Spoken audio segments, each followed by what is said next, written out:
นั่งเบิ่งลมหายใจนั่งเบิ่งเป็นหยังมันคือทุกข์เวลาเฮานั่งสมาธิย้อนหยังย้อนเฮาบ่เคยพิจารณา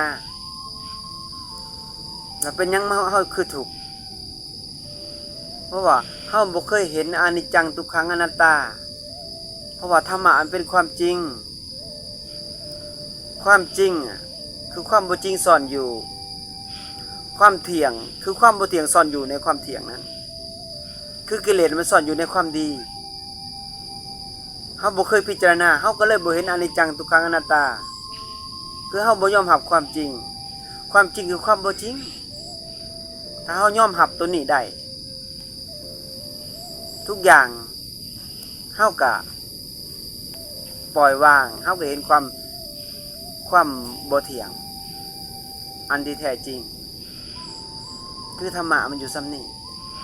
แต่เฮาก็ไปค้นคว้าหาทางอื่นเฮาบ่ยอมรับความจริง